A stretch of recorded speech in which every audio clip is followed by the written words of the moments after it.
before the semester. I was doing my inventories on Wednesday going by.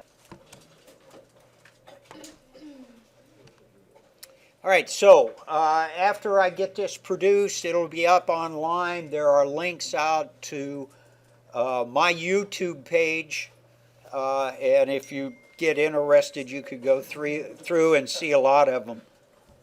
The links to My- your YouTube page, where are they going to be? They're in D2L. It should be in week 3, week 2, week 3 format. My wife is harassing me over the iPad. Okay. I give up. Okay. Where are we? This is Oracle. No. All right. Know where we are. So, we're going to look at, first of all, the Python dictionary today, and it is a very, very useful tool when we are storing data. And I'll refer to what we're putting into the Python dictionary as data, because it very much parallels a database that we can create. And as we walk through it and we talk about it, you'll see a little bit more of that. Then we're going to look at saving that data or any kind of data we want to create in Python with Pickle. And we're not going to do a whole lot with Pickle, because when we get into chapter 10 and we start to talk about classes, we're going to look at Pickle in depth and find out it's a very, very useful tool in Python most of the time. The way we might want to implement it, we may need something else, but we'll get to that in a couple of weeks. So let's take a look at the dictionary and some facts about that. First of all, a dictionary is always an unordered collection. And what shocks students many times when they first start to use a dictionary, they'll put data into the dictionary, they'll pickle it to save it, they'll pull it back out, and the data is totally in a different order. Don't let that bug you. That's just the way Python does things.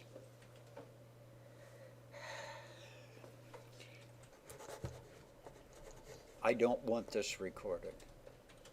So, unordered means exactly that. You never know what order the data is going to come out of the dictionary. Now, you can control that data when you use it or you print it out, but when it comes back out of a pickled file, as an example, it could be in any order. With this caveat, a key that identifies the data will always be associated with that data, and we'll talk more about that in a second. In fact, we'll talk about it right now. Data in a Python dictionary is paired, a key and a value. A key is going to be something that is unique. Hopefully the word immutable means something to you. And you'll remember, for those of you that were with me last semester, immutable means it can't be changed. Once we establish a key in a Python dictionary file, we can't change it. In fact, you can refer to it as a primary key, like we do in Oracle or SQL Server or MySQL, because it has to be unique within that dictionary. The key can be used one time and one time only. However, the values are not unique, and you can have multiple values with a key. You can have the same value associated with different keys, or in the vernacular, it's mutable.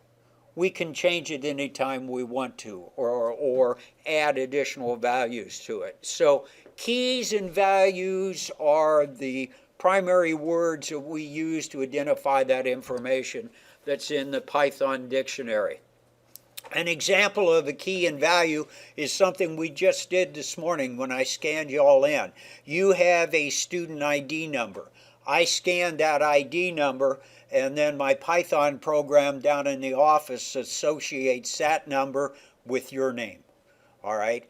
And I was going to associate it with your pictures, but your ID card looks like mine. None of us look like we did when they took that picture. So we just go with the numbers. But your student ID number is associated with your name, a key and a primary value.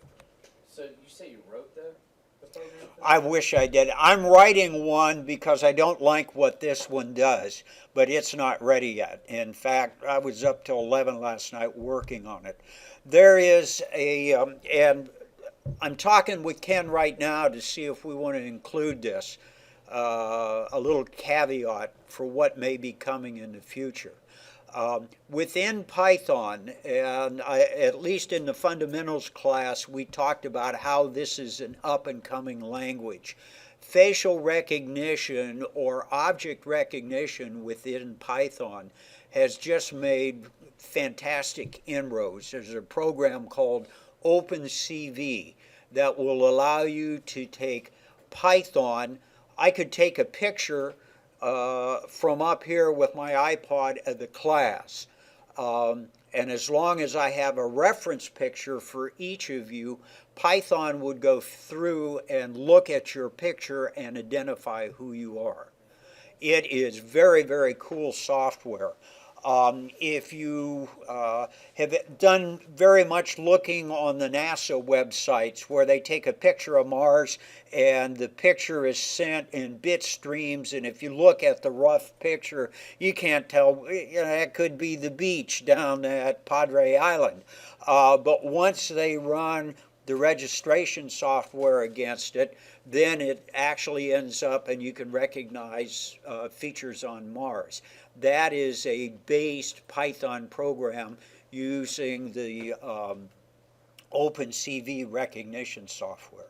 So I've been working with it since late November. If I feel comfortable the last week or so of the semester, I'll show it to you. What I want to be able to do is not only show you how the code works, or show you the code, but I want to be able to explain how the code works. And I've still got some emails out asking questions about, well, why does this do what it does? But one of the white papers I read last night shows that how you can take eye, nose, and mouth and like 95% of the time predict who an individual is. So how many of you have been in London? Nobody? Well, if you had, you're wise because you would have been exposed to software very similar to this. From the time you step off the airplane at Heathrow or Gatwick, you are continually under video surveillance in Great Britain. And so they use facial recognition software. So just some things that we can do with Python that you don't hear about a lot. In cyber, you will. Aaron? Don't they have cameras on the highways, like just finding traffic, for those, Like, call it like silver alerts or something? well, they have it on there and it's hooked up to like a Pike Pass type thing. It also can judge how many miles you've gone and what hours. And Yeah. I know about this because we are in an organization that talks to people over there. Because pretty much anything over there happened about 10 years before we did it. I can attest to the fact that in Houston, Texas, they use a camera system to track you when you're speeding. Not that your faculty member, would ever speed and get caught in Texas. But the camera will track you, and you can tell when the camera whips around that somebody in front of you was speeding, and the camera swings around, zeroes in on your license plate. It's phenomenal software. Help me? How much for the facial recognition? OpenCV is free. You can go out and look at OPEN Charlie Victor CV. You can go out and start to look at this stuff and start to read the white papers. I'll tell you though, it took me about 3 weeks to get through all of the fluff that's out there and actually get down to the white papers and monographs that really meant something about the software. Helmet? Another question now. I was wondering if I looked at a code in Java and I made it in Python, does that consider as plagiarism or not? Or like me taking other people's work? Good question. If you copy code verbatim from anything else, that's plagiarism. Okay? Unless you give credit to the individual. If you look at the last page of my book in the bibliography, it shows you all the code that I've borrowed from people. And again, this is an open source book. I'm not making any money off of it, so it's under the open source license, and nobody has any problem with it. In fact, it's increasing the sale of their books. But if you copy verbatim somebody's code, that's plagiarism. Take a look in the student handbook, and it talks about it. You don't even have to go that far. You can take a look at our syllabus, and we are now required by HLC to put that in there. And it's a major concern on campuses right now. Plagiarism's up, cheating's up. I think I told you, pay $1,500 and somebody will take my class for you. It was kind of confusing for me. I was like that he wrote it in Java, but I wrote it in Python, so that was a question. Yeah, it gets really touchy when you do that. Olivia, you had a question. Yeah, so the program London uses in like Houston, do they use Python code? For those That I can't tell you. Okay. I know that there are sample codes out there on how to do license plate recognition. My guess is part of it may be driven by Python and the rest of it by some other language. Probably machine-based because you've got to do electronic control. Although Python does that very well. Over in the lab, we have to monitor humidity and temperature. And so we used a humidity temperature sensor and wrote a program in Python to monitor and let us know when our temperature goes above a certain. Isn't it hooked up to like the Raspberry Pi or something? Yeah, it's hooked up through an Arduino. Works very well. Yes, ma'am. I noticed that they also have it in New Mexico. If you pass the yellow light, you get your picture. I mean, they send you your ticket because you took the yellow light, and then a picture of you just telling you this is you, which is. Rumors have it from my daughter who lives in Norman that they have that in Norman right now. Rumor has it. Probably got it from her old man. Anyway, we digress. But again, just to show you that Python is a more robust program than what people believe. In fact, I was in a meeting last Thursday with some other faculty members on campus that were bad-mouthing Python. Oh, it's not a robust program. You can't do this with it. You can't do that. And I showed them, they didn't know what they were talking about. Anyway, let's go on from there. Let's see. Collection of pairs are separated. Oh, yeah, let's do this part. Keys and values are separated by a colon. We'll see some examples of this. Collections of pairs are separated by a semicolon. And we can also nest a dictionary, which means we can put a dictionary within a dictionary. And so when we get into chapter 10 and we start to talk about pickling and classes, we'll look at dictionaries as an option. We'll look at that nesting, and then we'll realize what some of the limitations are with it. Some more dictionary facts. We created with a curly brace, and we have the option of creating an empty dictionary if we want to, and then we can populate it. And it can be created and populated at the same time. So we've got several different options that we can look at. Now, I'm going to show you some common functions that are normally used with the dictionary, but there are more out there. And if you're interested in those, go ahead and look them up. If you find one you think is really unique, bring it into class and tell the class about it for a couple of bonus points. So this is what we can look at. We can determine the length of a dictionary. That's going to be the number of items in the collective that we're looking at. You may also hear it referred to as a collective. We can do clear, and there's no recovery from clear. It will erase everything in your dictionary. So when you use that command, I'd put a prompt in that says, "Are you sure?" We can use get, and get will allow us to go for keys, or if we go for a key, it'll return a value. If we go for a value, it'll return that value's key, and we'll take a look at that in just a little bit. Items, it'll go through and list the keys and the values in the entire dictionary.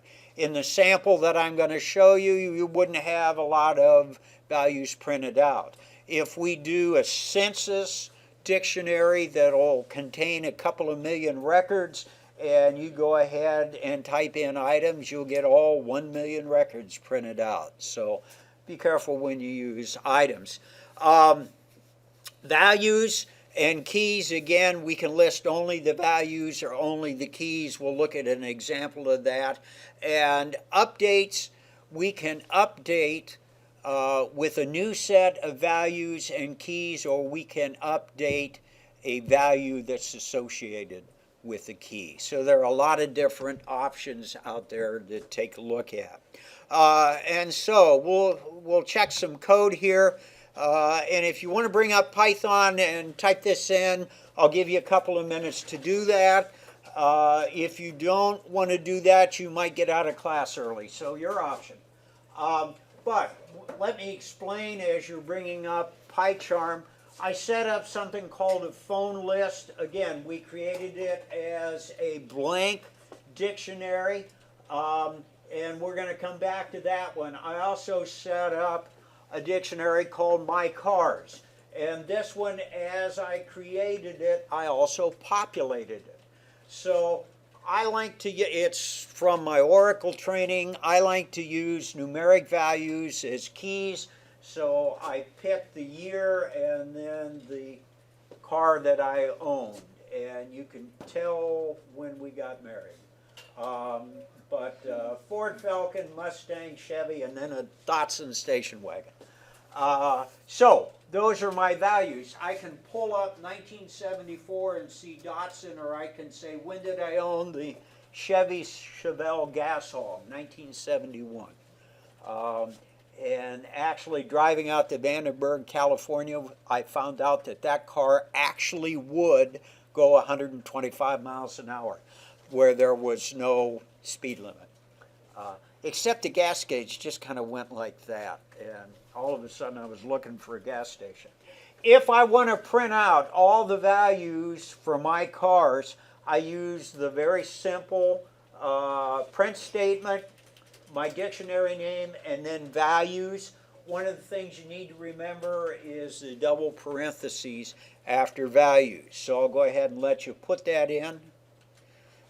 For those of you that are doing that, and you can run the program and see what happens. Don't have to use my cars, use your cars, use any object that you want.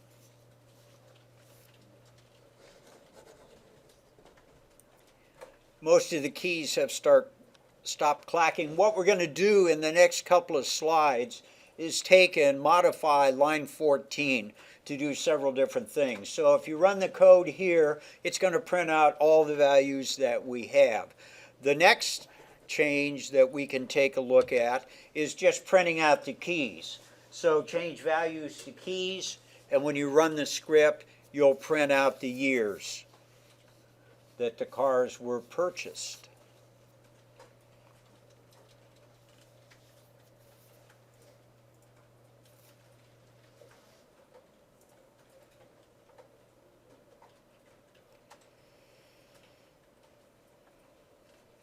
And then if we're going to do keys, we might as well do the items. So we print out items.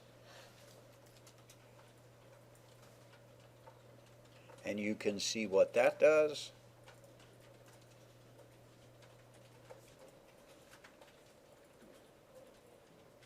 One of the errors that I've seen people make is for items and for keys, they'll try and type a value in here, and that doesn't work. We do that with the get statement. And so we'll do that.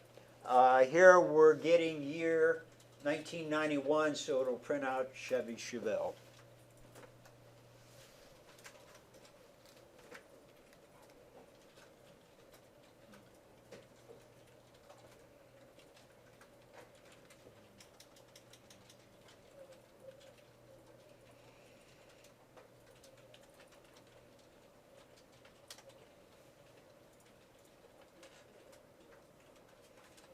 And you can experiment with that and try the value and see how that works. Let's go back to the phone list now.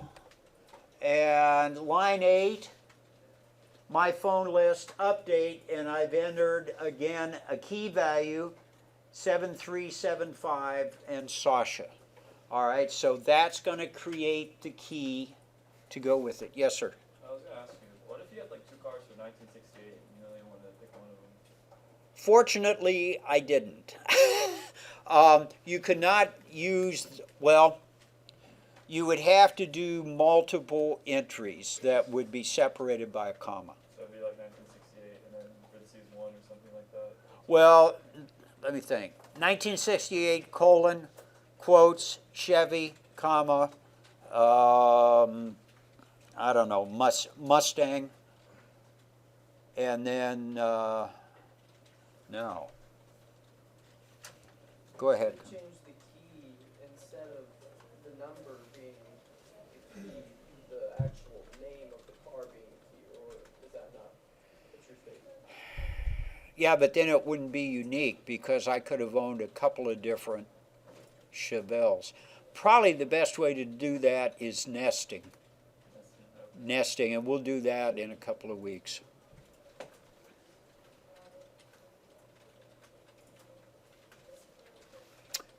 Okay, let's take a look at pickling, and we've got a couple of different things that we want to talk about in pickling. First of all, it's pickle in Python saves in a binary protocol. So right away, if you would look at it, you're not going to be able to really tell what it's saying. We'll talk about that a little bit later. And so it will convert whatever Python objects that we can create or drop into Pickle as a bit stream for you to look at. Now, when we do a list, we aren't necessarily able to do that and save everything that we want to. In Pickle, with just a few limitations, we can save literally any object that we can create in Python.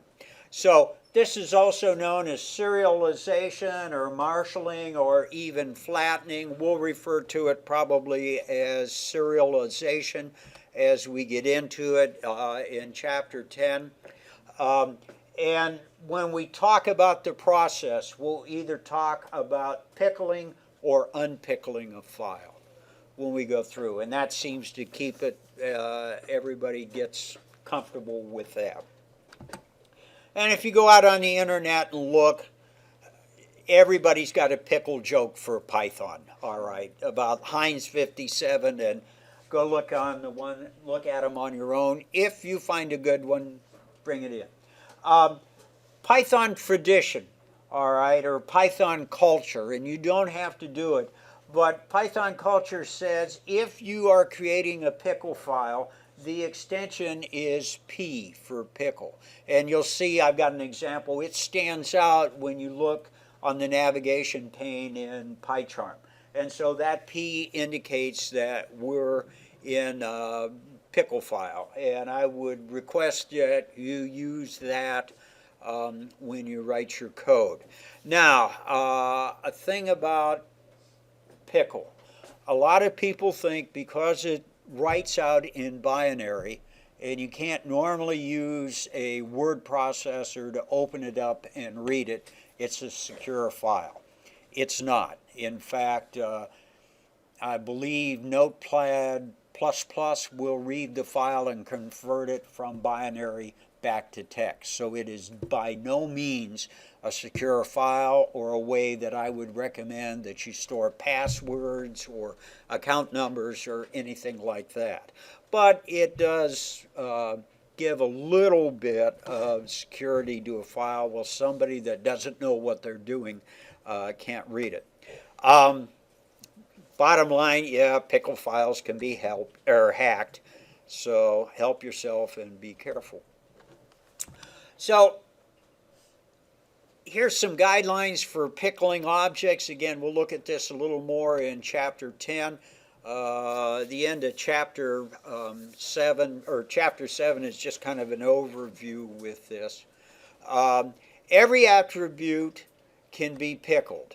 We can pickle an object if everything can be pickled within that object. And so you'll see that includes none, true, false, integers, floats, strings, bits, lists. Obviously, these two should be over 1. Classes within some limitations, and we'll see that when we get into the class chapter. We can do dictionaries very easily, and we can actually do functions and modules that we create, which is a benefit many times. Whoop. Most common functions are going to be pickle dump, which means that we dump a file out to a disk or some kind of device that we are using to save the file. And the other is pickle load. We're going to load that binary information back into the program. So there's also a function called pickle error, and it will give you an error as to why maybe your pickle did not load or did not write. And we're going to talk about those errors here in just a second. In fact, right now, we're using Python 3.5x. A pickle file that you create with 3.5 may not be compatible to 2.7.2, which was the previous mostly owned version. Or it may not be compatible with version 3.2, which is the one that preceded 5.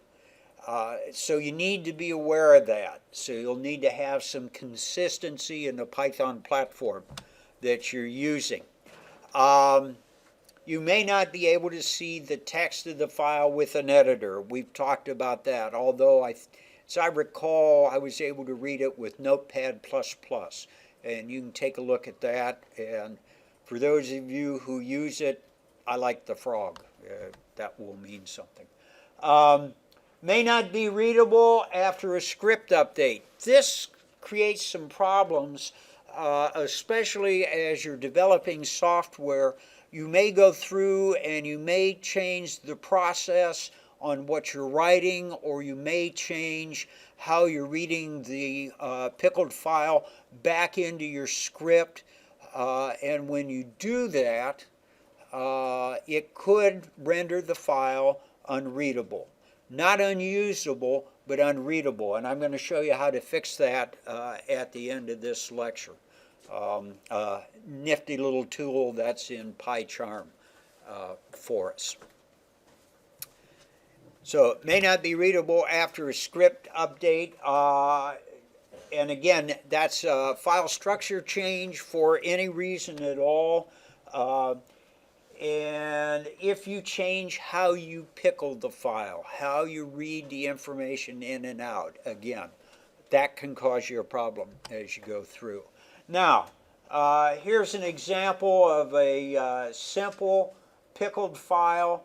And we start off, we import the module first. By the way, pickle is delivered in the standard dictionary, so it's always there. All you have to do is call it up.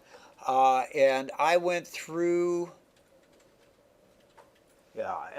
we'll look at this as a simple example. I went through and created my pickle, and then lion yellow, elephant gray, and then we dumped it off. And I used a file called save.p.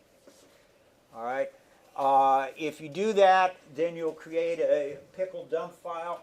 And of course, if you remember your file write functions, we're writing binary. And that's binary's the way we save pickle. That's just the standard way to do it. So I'll give you a chance if you want to type out these 3 lines.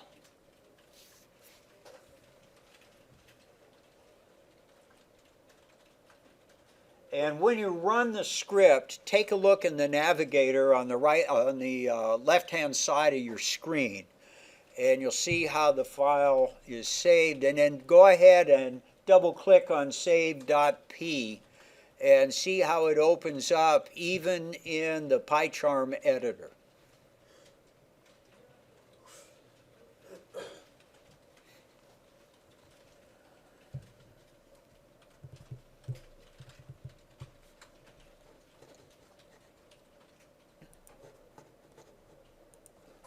We can just modify our file and import pickle.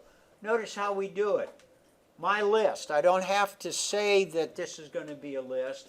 Pickle, load, open, save.p, and read binary. Again, WB or RB. And then if you just do a print my list, you'll get the list that we just created.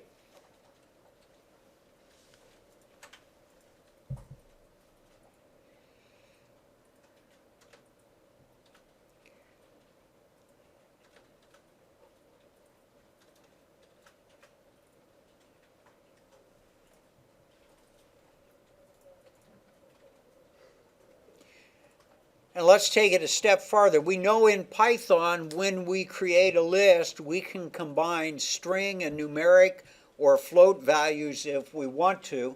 So I've modified my list here to lion, yellow, elephant, gray, rabbit, brown and white, and I put the number that were in the zoo. All right. Pickle dump, my pickle, open zoo.p, and write binary. So it'll write this out without any problem. When I open it back up, oh, by the way, if you haven't done it, that's what it looks like. And since we've got a .p extension, Python has no clue what that is. It's a community cultural thing, but they haven't put it into the program. And they probably never will. But when we read it back in, I'm reading it into new zoo, load pickle, RB, and then print new zoo. And there's what I get. Everything duplicated exactly the way that it was. Now, we can put large objects into a pickled file. We can put smaller objects into that pickled file if we want to. The key to remember is it is replayed or reloaded exactly the way you created it. So that's what makes Pickle unique. Where with a dictionary we may get a different order, with Pickle it's going to come back out the way that you put it in. Can we go back to the original, to the code real quick?